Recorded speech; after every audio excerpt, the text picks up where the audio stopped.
Bangladesh police, RAB ও answer বাহিনীর পোশাক পরিবর্তনের সিদ্ধান্ত নিয়েছে অন্তর্বর্তীকালীন সরকার।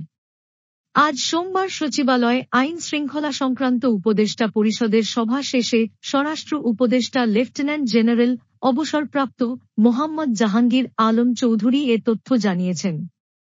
তার সঙ্গে উপস্থিত ছিলেন সমাজ কল্যাণ উপদেষ্টা শারমিন এস মুর্শিদ ও প্রধান উপদেষ্টার বিশেষ সহকারী খোদা বখশ চৌধুরী। গত বছরের ৫ আগস্ট ছাত্র জনতার আন্দোলনের মাধ্যমে আওয়ামী লীগ সরকারের পতনের পর পুলিশ সংস্কারের দাবি ওঠে। এই দাবির অংশ হিসেবে পোশাক পরিবর্তনের প্রস্তাব করা হয়।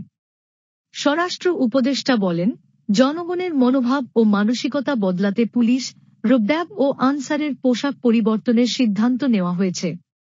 পোশাক পরিবর্তনের বিষয়ে জানানো হয়, পুলিশের নতুন পোশাক হবে লোহার, আয়রন রঙের, র্যাবের জলপাই, অলিভ রঙের এবং আনসারের সোনালী গমের, গোল্ডেন হুইট রঙের।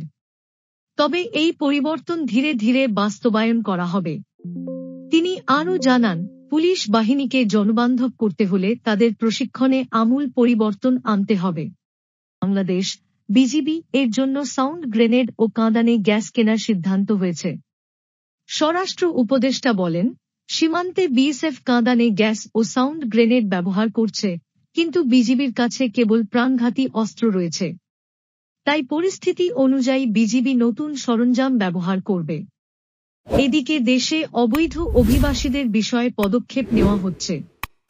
বর্তমানে ভিসার মেয়াদ শেষ হওয়া অবৈধ অভিবাসীর সংখ্যা ছিল ৪৯,২২৬, যা কমে ৩৩,৬৩৮-এ নেমে এসেছে। বৈধতা কার্যক্রম থেকে সরকার ১০ কোটি টাকা রাজস্ব আয় করেছে। যারা অবৈধ অভিবাসীদের সহায়তা করেছেন, তাদের বিরুদ্ধেও ব্যবস্থা নেওয়া হবে।